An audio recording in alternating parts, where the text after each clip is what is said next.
Hi friends, வணக்கம். Welcome to Flavours of Tamilnadu. இன்னைக்கு நம்ம ரொம்ப சூப்பரான தக்காளி குருமா எப்படி பண்றதுன்னு பார்க்கலாம் வாங்க. இந்த தக்காளி குருமா இட்லி, தோசை, சப்பாத்தி, பூரி, சாதம் எல்லாத்துக்குமே ரொம்ப சூப்பரா இருக்கும். 5 பேருக்கு நம்ம சட்னி அரைக்கிறதுக்கு தேவையான வெங்காயம், தக்காளியை யூஸ் பண்ணி 10 பேருக்கு தாராளமா இந்த மாதிரி டேஸ்டான குருமா பண்ணலாம். வாங்க இது எப்படி பண்றதுன்னு பார்க்கலாம்.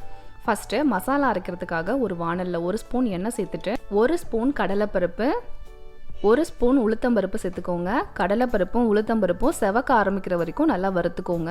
பருப்பு செவக்க ஆரம்பிக்கும் போது அதில் 1 ஸ்பூன் கொத்தமல்லி விதை, 1/4 ஸ்பூன் அளவுக்கு மிளகு, 1/2 ஸ்பூன் அளவுக்கு சீரகம் சேர்த்துக்கோங்க. கூடவே காரத்துக்கு தேவையான காஞ்ச மிளகாவை ஆட் பண்ணிக்கோங்க.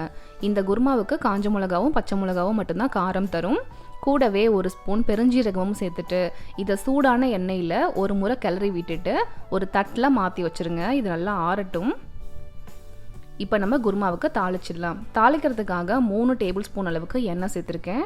எண்ணெய் சூடானதும் அதில் 1/2 ஸ்பூன் கடுகு, 1/2 ஸ்பூன் கடலைப்பருப்பு, 1/2 ஸ்பூன் உளுத்தம்பருப்பு சேர்த்துட்டு கடுகு நல்லா பொரியட்டும். அடுத்ததாக கருவேப்பிலை சேர்த்துடலாம். கூடவே ஒரு சிட்டிகை அளவுக்கு பெருங்காயமும் சேர்த்துக்கோங்க. அடுத்ததாக 5 பச்சை மிளகாவை இந்த மாதிரி 4 நாளாக கீறி வச்சுருக்கேன், அதையும் சேர்த்துடலாம். இந்த குருமாவுக்கு பச்சை மிளகாவும் காஞ்ச மிளகாவும் மட்டும்தான் காரம் கொடுக்கும். அதனால உங்களோட காரத்துக்கு ஏற்ற மாதிரி நீங்கள் மிளகாய் ஆட் பண்ணிக்கோங்க. இந்த மிளகாயை நல்லா எண்ணெயில் வதக்கிடலாம். அப்போ தான் குருமாவுக்கு நல்ல ஒரு ஃப்ளேவர் கிடைக்கும். மிளகாய் வதங்கினதுக்கு அப்புறமா 4 பெரிய வெங்காயத்தை இந்த மாதிரி நீட்டாக கட் பண்ணி வச்சுருக்கேன், அதையும் சேர்த்துடலாம். இந்த குருமாவுக்கு வெங்காயத்தை நீட்டாக கட் பண்ணிக்கோங்க. சின்னதாக கட் பண்ணும்போது குருமா மாதிரி இல்லாமல் தொக்கு மாதிரி ஆகிடும். இப்போ வெங்காயத்தை ஒரு முறை நல்லா பெரட்டி விட்டுட்டு தக்காளியையும் ஆட் பண்ணிடலாம். நான் இங்கே 6 தக்காளி யூஸ் பண்ணியிருக்கேன். கூடவே 1/4 ஸ்பூன் மஞ்சள் தூள், இந்த குருமாவுக்கு தேவையான உப்பையும் சேர்த்து நல்லா ஒரு முறை கலந்து விட்டுட்டு தண்ணி எதுவும் சேர்க்காம அப்படியே மூடி வேக வச்சிடலாம். நம்ம இந்த மாதிரி வதக்கலாம் வேண்டாம், கலந்து விட்டுட்டு மூடி வச்சிட்டா போதும். நல்லா வெங்காயமும் தக்காளியும் வெந்துடும். வெந்ததுக்கப்புறமா நம்ம மசிச்சு விட்டால் போதும். இப்போ நல்லா கலந்து விட்டுட்டு மூடிடலாம். இது ஒரு 5 நிமிஷத்துக்கு மீடியமான ஃப்ளேமில் அப்படியே விட்டுருங்க, நல்லா வெந்து வரட்டும். அதுக்குள்ளே நம்ம குருமாவுக்கு தேவையான மசாலா வரைச்சிக்கலாம். நம்ம ஏற்கனவே வறுத்து வச்சுருந்தோம் இல்லையா, அதை நல்லா ஆறிடுச்சு.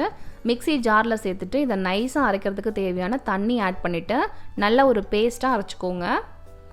இப்போ இதை அரைச்சி எடுத்துகிட்டு வந்துடலாம். இந்த அளவுக்கு நைஸாக அரைச்சிக்கோங்க.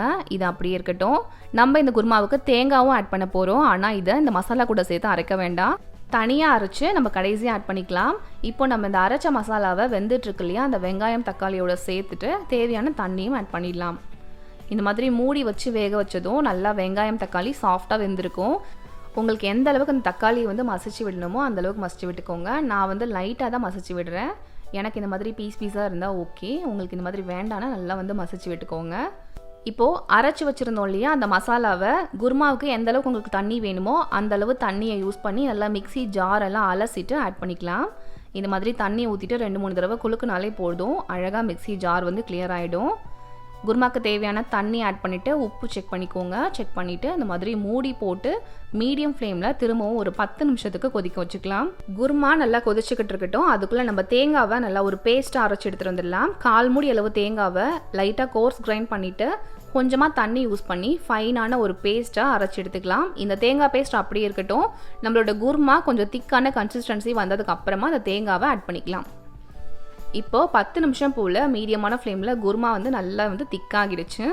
உங்களுக்கு எந்த அளவுக்கு திக்னஸ் வேணுமோ அந்த அளவு வந்ததுக்கு அப்புறமா அரைச்சி வச்ச தேங்காய் பேஸ்ட்டு இதில் சேர்த்துடலாம். ஒரு 1/4 டம்ளர் அளவுக்கு மிக்ஸி ஜாரில் தண்ணியை சேர்த்து மிக்ஸி ஜாரையும் அலசி அதில் ஆட் பண்ணிட்டேன்.